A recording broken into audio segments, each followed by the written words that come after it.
जय श्री राम। घोर कुसंग ही भयंकर भयानक बुरा रास्ता है। उस कुसंगियों के वचन ही बाघ, सिंह और सांप है। घर के काम काज और गृहस्थी के भांति भांति के जंजाल ही अत्यंत दुर्गम बड़े बड़े पहाड़ हैं। मोह मद और मान ही बहुत से बिहड़ वन हैं और नाना प्रकार के कुतर्क ही भयानक नदियां हैं। जिसके पास श्रद्धा रूपी राह खर्च नहीं है और संतों का साथ नहीं है और जिनको श्री रघुपति जी प्रिय नहीं है, उनके लिए यह मानस अत्यंत ही अगम है। अर्थात श्रद्धा, सत्संग और भगवत प्रेम के बिना कोई इसको नहीं पा सकता। यदि कोई मनुष्य कष्ट उठाकर वहाँ तक पहुँच भी जाए तो वहाँ जाते ही उसे निंद रूपी जूड़ी आ जाती है। हृदय में मूर्खता रूपी बड़ा कड़ा जाड़ा लगने लगता है, जिससे वहाँ जाकर भी वह अभागा स्नान नहीं कर पाता। उससे उस सरोवर में स्नान और उसका जलपान तो किया नहीं जाता, वह अभिमान सहित लौट आता है। फिर यदि कोई उससे वहाँ का हाल पूछने आता है तो वह अपने अभाग्य की बात न कहकर सरोवर की निंदा करके उसे समझाता है। ये सारे विघ्न उसको नहीं व्यापते, बाधा नहीं देते। जिसे श्री रामचंद्र जी सुंदर कृपा की दृष्टि से देखते हैं, वही आदरपूर्वक इस सरोवर में स्नान करता है और महान भयानक त्रिताप से आध्यात्मिक, आदि दैविक, आदि भौतिक तापों से नहीं जलता है। जिनके मन में श्री रामचंद्र जी के चरणों में सुंदर प्रेम है, वे इस सरोवर को कभी नहीं छोड़ते हैं। हे भाई, जो इस सरोवर में स्नान करना चाहता है वह मन लगाकर सत्संग करे। ऐसे मानस सरोवर को हृदय के नेत्रों से देखकर और उसमें गोता लगाकर कवि की बुद्धि निर्मल हो गई है। हृदय में आनंद और उत्साह भर गया है और प्रेम तथा आनंद का प्रवाह उमड़ आया है। उससे वह सुंदर कविता रूपी नदी बह निकली है, जिससे श्री राम जी का निर्मल यश रूप जल भरा है। इस कविता रूपिणी नदी का नाम सरयू है और जो संपूर्ण सुंदर मंगलों की जड़ है। लोकमत और वेदमत इसके दो सुंदर किनारे हैं। यदि सुंदर मानस सरोवर की कन्या सरयू नदी बड़ी पवित्र है और कलयुग के छोटे बड़े पाप रूपी तिनकों और वृक्षों को जड़ से उखाड़ फेंकने वाली है। तीनों प्रकार के श्रोताओं का समाज ही इस नदी के दोनों किनारों पर बसे हुए पूर्वे गांव और नगर हैं और संतों की सभा ही सब सुंदर मंगलों की जड़ अनुपम अयोध्या जी है। सुंदर कीर्ति रूपी स्वामी सरयू राम भक्त रूपी गंगा जल में जा मिली। छोटे भाई लक्ष्मण सहित श्री राम जी के युद्ध का पवित्र, यशस्वी, सुहावना, महानंद सोन उसमें आ मिला। दोनों के बीच में भक्ति रूपी गंगा जल की धारा ज्ञान और वैराग्य के सहित शोभित हो रही है। ऐसी तीनों तापों को डराने वाली यह तिमुहानी नदी राम स्वरूप रूपी समुद्र की ओर जा रही है। इस कीर्ति रूपी सरयू का मूल मानस श्री रामचंद्र चरित्र है और यह राम भक्ति रूपी गंगा जी में मिला है, इसलिए यह सुनने वाले सज्जनों के मन को पवित्र कर देगी। इसके बीच में जो भिन्न भिन्न प्रकार की विचित्र कथाएं हैं, वही मानो नदी तट के आसपास के तट और बाग हैं। श्री पार्वती जी और शिव जी के विवाह के बाराती इन नदियों में बहुत प्रकार से असंख्य जलचर जीव हैं। श्री रघुनाथ जी के जन्म की आनंद बधाइयाँ ही इस नदी के भंवर और तरंगों की मनोहरता है। चारों भाइयों के जो बाल चरित्र हैं, वही इसमें खिले हुए रंग बिरंगे बहुत से कमल हैं। महाराज दशरथ जी तथा उनकी रानियां और कुटुंबियों के सत्कर्म पूर्ण ही भ्रमत और जल पक्षी है। श्री सीताराम जी के स्वयंवर की जो सुंदर कथा है, वह इस नदी की सुहावनी छवि छा रही है। अनेकों सुंदर विचारपूर्ण प्रश्न ही इस नदी की नावें हैं और उनके विवेक युक्त उत्तर ही चतुर केवट है।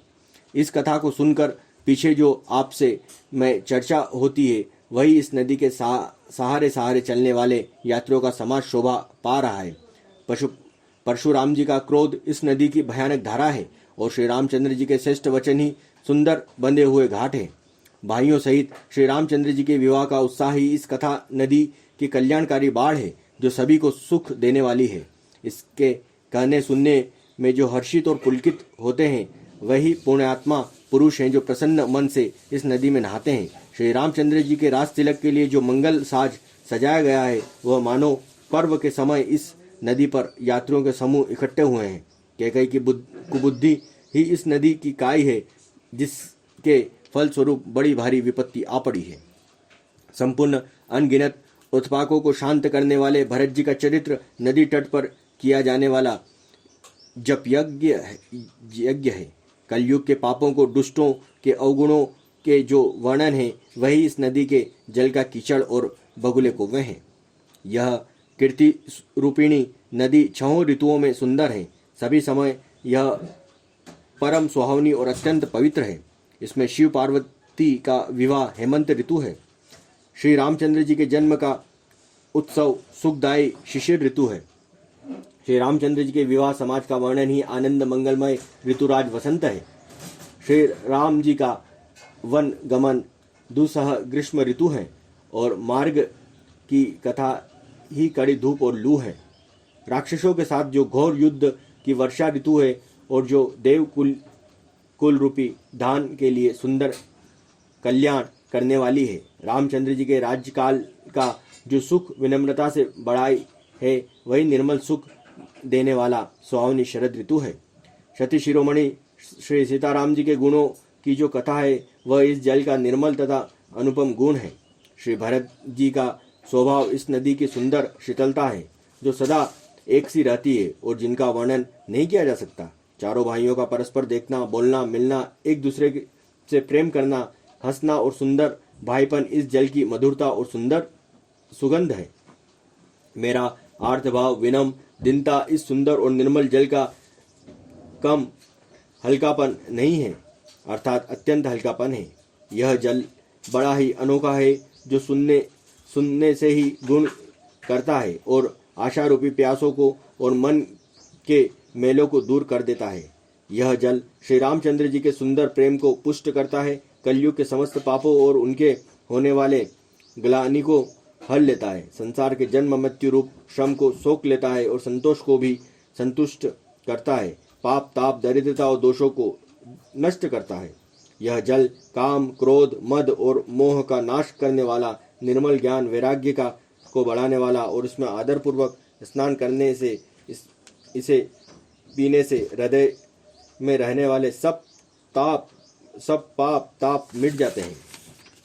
जिन्होंने इस राम सुयश रूपी जल में अपने हृदय को नहीं धोया वे कायर कलिकार के द्वारा ठगे गए हैं। जैसे प्यासा हिरण सूर्य की किरणों से रेत पर पड़ने से उत्पन्न हुए जल के भ्रम को वास्तविक जल समझकर पीने को दौड़ता है, जल न पाकर दुखी होता है, वैसे ही वे कलयुग से ठगे हुए जीव भी विषयों के पीछे भटक कर दुखी होंगे।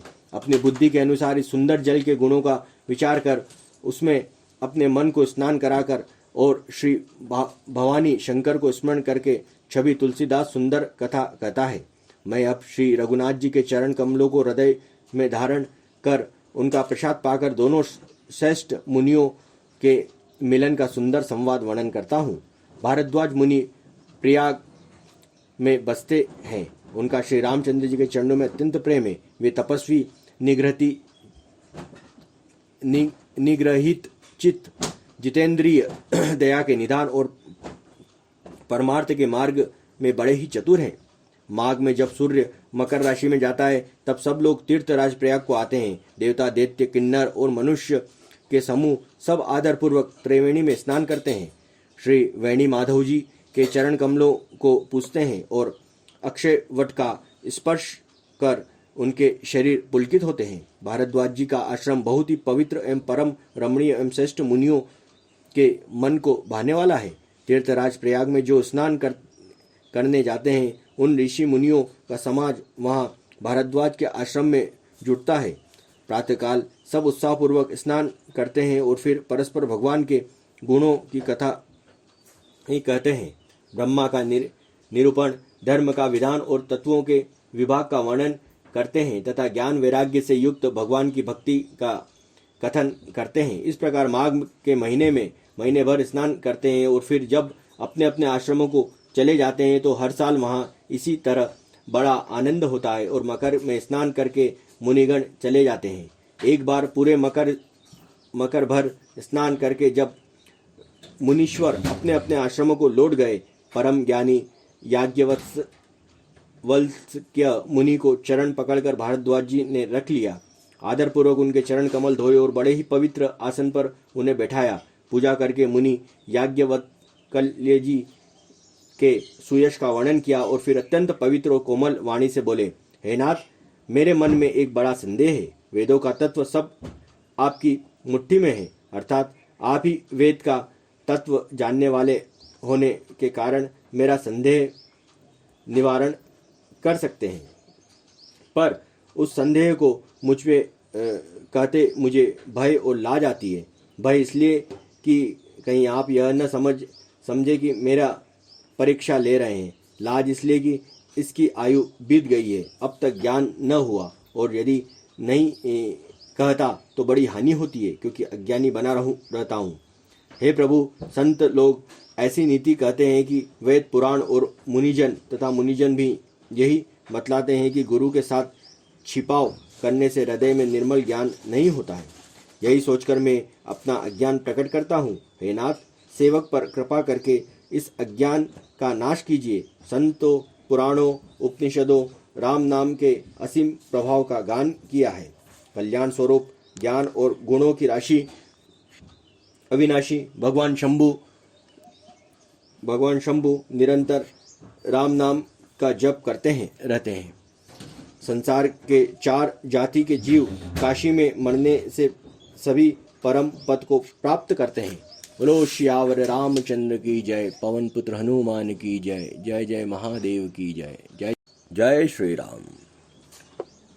हे मुनिराज, वह भी राम नाम की ही महिमा है, क्योंकि शिवजी महाराज दया करके काशी में मरने वाले जीव को राम नाम का ही उपदेश कहते हैं, इसी से उनका परम पद मिलता है। हे प्रभु, मैं आपसे पूछता हूँ कि वे राम कौन है? हे कृपा निदान, मुझे समझाकर कहिए। एक राम तो अवध नरेश दशरथ जी के कुमार हैं। उनका चरित्र सारा संसार जानता है। उन्होंने स्त्री के विरह में अपना दुख उठाया है और क्रोध आने पर युद्ध में रावण को मार डाला।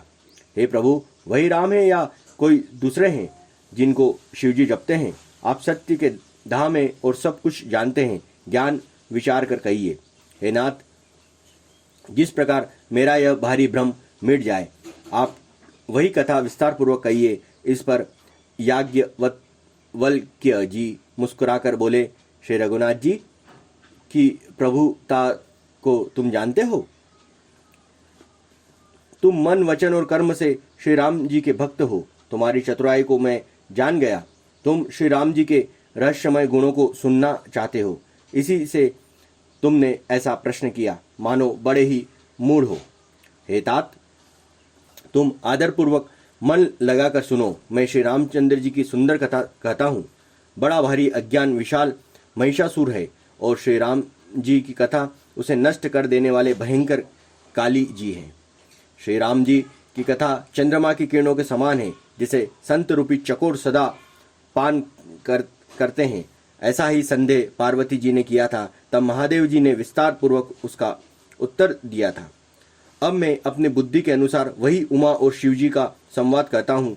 वह जिस समय और जिस हेतु से हुआ है उसे, हे मुनि, तुम सुनो, तुम्हारे विषाद मिट जाएगा। एक बार त्रेता युग में शिवजी अगस्त्य ऋषि के पास गए। उनके साथ जगजननी भवानी सीता जी भी थी। ऋषि ने संपूर्ण जगत के ईश्वर जानकर उनकी पूजा की। मुनिवर अगस्त्य जी ने राम कथा विस्तार से कही, जिसको महेश्वर ने परम सुख मानकर सुना। और फिर यहाँ पर कुछ गलत है। एक बार त्रेता युग में शिवजी अगस्त्य जी ऋषि के पास गए। उनके साथ जगजननी भवानी सती जी, है ना, सीता जी नहीं, सती जी भी थी। ठीक है। ऋषि ने संपूर्ण जगत के ईश्वर जानकर उनका पूजन किया, है ना। सती जी जो शिव जी के साथ रहती है, माँ सती। ठीक है। मुनिवर अगस्त्य जी ने राम कथा विस्तार से कही, जिसको महेश्वर ने परम सुख मानकर सुना। फिर ऋषि ने शिवजी से सुंदर हरि भक्ति पूछी और शिवजी ने उनको अधिकार पाकर रहस्य सहित भक्ति का निरूपण किया। श्री रघुनाथ जी के गुणों की कथा कहते सुनते कुछ दिन तक शिवजी वहां रहे। फिर मुनि ने विदा मांगकर शिवजी दश कुमारी सती के साथ घर कैलाश को चले। उन्हीं दिनों पृथ्वी का भार उतारने के लिए श्री हरि ने रघुवंश में अवतार लिया था। वे अविनाशी भगवान उस समय पिता के वचन से राज्य त्याग करके तपस्वी और साधु वेश में दंड कवन में विचर रहे थे। शिवजी हृदय में विचारते जा रहे थे कि भगवान के दर्शन मुझे किस प्रकार हो। प्रभु ने गुप्त रूप से अवतार लिया और मेरे जाने से सब लोग जान जाएंगे। श्री शंकर जी ने के हृदय में इस बात को लेकर बड़ी खलबली उत्पन्न हो गई, परंतु सती जी इस भेद को नहीं जानती थी। तुलसीदास जी कहते हैं कि शिवजी के मन में भेद सुन खुलने का डर था, परंतु दर्शन के लोभ से उनके नेत्र ललचा रहे थे। रावण ने ब्रह्मा जी से अपनी मृत्यु मनुष्य के हाथ से मांगी थी। ब्रह्मा के वचनों को प्रभु सत्य करना चाहते थे। मैं जो राम नहीं जाता हूँ, मैं जो पास नहीं जाता हूँ और बड़ा पछतावा रह जाएगा। इस प्रकार शिवजी विचार करते थे, परंतु कोई भी युक्ति ठीक नहीं बैठती थी। इस प्रकार महादेव जी चिंता के विष हो गए। उसी समय नीच रावण जाकर मारीच को साथ लिया और वह मारीच तुरंत कपटनग बन गया। मूर्ख रावण ने छल करके सीता जी का हर लिया। उसे श्री रामचंद्र जी ने वास्तविक प्रभाव का कुछ भी पता नहीं था। उसे रामचंद्र जी के वास्तविक प्रभाव कुछ भी पता नहीं था। मृग को मारकर भाई लक्ष्मण सहित श्री हरि आश्रम में आए और उसे खाली देखकर अर्थात वहां सीता जी को न पाकर उनके नेत्रों में आंसू भर आए। श्री रघुनाथ जी मनुष्य को की भांति विरह से व्याकुल थे और दोनों भाई वन में सीता जी को खोजते हुए फिर रहे थे। जिनको कभी कोई संयोग वियोग नहीं है, उनमें प्रत्यक्ष विरह का दुख देखा गया। श्री रघुनाथ जी का चरित्र बड़ा ही विचित्र है। उसको पहुँचे हुए ज्ञानी जन ही जानते हैं। जो मंद बुद्धि है वे तो विशेष रूप से मोह के वश में होकर हृदय में कुछ दूसरी ही बात समझ बैठते हैं।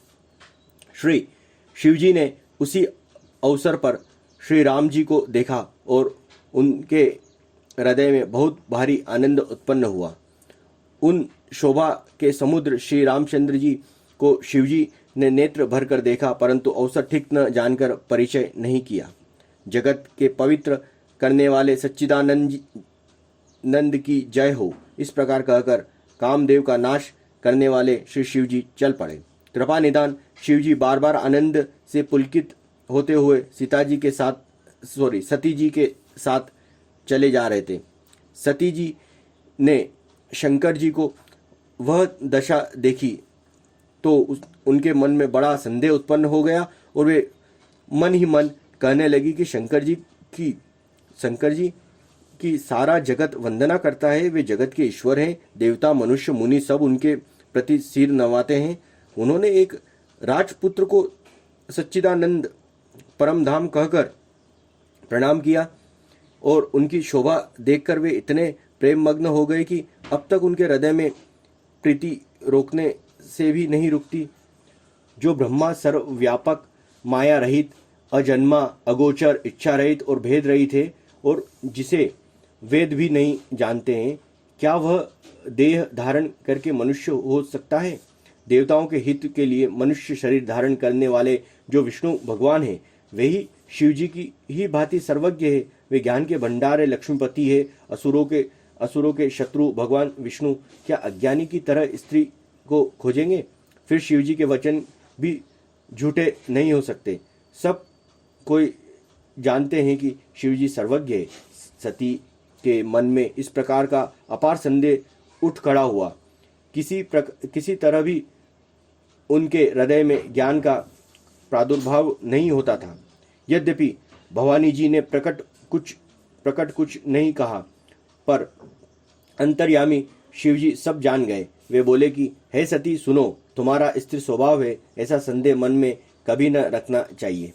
जिसकी कथा का अगस्त्य ऋषि ने गान किया है, जिनकी भक्ति मैंने मुनियों को सुनाई, ये वही मेरे इष्ट देव श्री रघुवीर जी हैं, जिनकी सेवा ज्ञानी मुनि सदा किया करते हैं। ज्ञानी मुनि योग और सिद्ध निरंतर निर्मल चित्त से जिनका ध्यान करते हैं तथा वेद पुराण और शास्त्र नेति नेति कहकर जिनकी कीर्ति गाते हैं, उन्हीं सर्वव्यापक समस्त ब्रह्मांडों के स्वामी मायापति नित्य परम स्वतंत्र ब्रह्मा रूपी भगवान श्री रामचंद्र जी ने अपने भक्तों के हित के लिए अपनी इच्छा से रघुकुल के मणि रूप में अवतार लिया। यद्यपि शिवजी ने बहुत बार समझाया, फिर भी सती के हृदय में उनका उपदेश नहीं बैठा। तब महादेव के मन में भगवान की माया बल जानकर मुस्कुराते हुए बोले, जो तुम्हारे मन में बहुत संदेह है तो तुम जाकर परीक्षा क्यों नहीं लेती? जब तक तुम मेरे पास लौट आओगी तब तक मैं इसी बड़ की छाव में बैठा हूँ। जिस प्रकार तुम्हारी यह अज्ञान जनित भारी भ्रम दूर हो, भली भांति विवेक के द्वारा सोच समझकर तुम वही करना। शिवजी की आज्ञा पाकर सती चली और मन में सोचने लगी कि भाई क्या करूं, कैसे परीक्षा लूं। इधर शिवजी ने मन में ऐसी अनुमान किया कि 10 कन्या सती का कल्याण नहीं है। जब मेरे समझाने से भी संदेह दूर नहीं होता, तब मालूम होता है कि विधाता ही उल्टे हैं। अब सती जी का कुशल नहीं है। जो कुछ राम ने रच रखा है वही होगा। तर्क करके कोई शाखा विस्तार बढ़ावे। मन में ऐसा कहकर शिवजी भगवान श्रीहरि का नाम जपने लगे और सती वहां गई जहां सुख के धाम प्रभु श्री रामचंद्र जी थे। सती बार बार मन में विचार कर सीता जी का रूप धारण करके उस मार्ग की ओर आगे होकर चली जिसमें सती जी के विचारानुसार मनुष्य के राजा रामचंद्र जी आ रहे थे। सती जी के बनावटी वेश को देखकर लक्ष्मण जी चकित हो गए और उनके हृदय में बड़ा भ्रम हो गया। वे बहुत गंभीर हो गए, कुछ कह नहीं सके। धीर बुद्धि लक्ष्मण प्रभु श्री रामचंद्र जी के प्रभाव को जानते थे। सब कुछ देखने वाले और सबके हृदय की जानने वाले देवता के स्वामी श्री रामचंद्र जी सती के कपट को जान गए। जिनके स्मरण मात्र से अज्ञान का नाश हो जाता है, वही सर्वज्ञ भगवान श्री रामचंद्र जी हैं। स्त्री स्वभाव का असर तो देखो कि वह उस सर्वज्ञ भगवान के सामने भी सती छिपाव करना चाहती है। अपनी माया के बल को हृदय में बखान कर श्री रामचंद्र जी हंसकर कोमल वाणी से बोले। पहले प्रभु ने हाथ जोड़कर सती को प्रणाम किया और पिता सहित अपना नाम बताया। फिर कहा कि वृष केतु शिवजी कहाँ हैं? आप यहाँ वन में अकेली किस लिए फिर रही हैं? श्री रामचंद्र जी के कोमल और रहस्य भरे वचन सुनकर सती को बड़ा संकोच हुआ। वे डरती हुई चुपचाप शिवजी के पास चली। उनके हृदय में बड़ी चिंता हो गई कि मैंने शंकर जी का कहना न माना और अपने अज्ञान का श्री रामचंद्र जी पर आरोप किया। अब जाकर मैं शिवजी को क्या उत्तर दूंगी? यो सोचते सोचते सती ने हृदय में अत्यंत भयंकर जलन पैदा हो गई। श्री रामचंद्र जी जान लिया कि सती को दुख हुआ। तब उन्होंने अपना कुछ प्रभाव प्रकट करके उन्हें दिखलाया। सती जी मार्ग में जाते हुए यह कौतुक देखा कि श्री रामचंद्र जी सीता जी और लक्ष्मण जी सहित आगे चले जा रहे हैं। इस अवसर पर सीता जी को इसलिए दिखाया कि सती जी श्री रामचंद्र जी के सच्चिदानंदमय रूप को देखें। वियोग और दुख की कल्पना जो उन्हें हुई थी वह दूर हो जाए तथा वे प्रकृतिस्थ हो। तब उन्होंने पीछे की ओर फिरकर देखा तो वहां भी भाई लक्ष्मण और सीता जी के साथ श्री रामचंद्र जी सुंदर वेश में दिखाई दिए। वे जिधर देखती थी उधर प्रभु श्री रामचंद्र जी विराजमान और सुचतुर सिद्ध मुनीश्वर उनकी सेवा कर रहे हैं। सीता जी ने अपने शिव ब्रह्मा और विष्णु सीता जी ने अनेक शिव ब्रह्मा और विष्णु देखे जो एक से एक बढ़कर असीम प्रभाव वाले थे। उन्होंने देखा कि भांति भांति के वेश धारण किए सभी देवता श्री रामचंद्र जी की चरण वंदना और सेवा कर रहे हैं। बोलो श्यावर रामचंद्र की जय। पवन पुत्र हनुमान की जय। जय जय महादेव की जय। जय श्री राम। जय श्री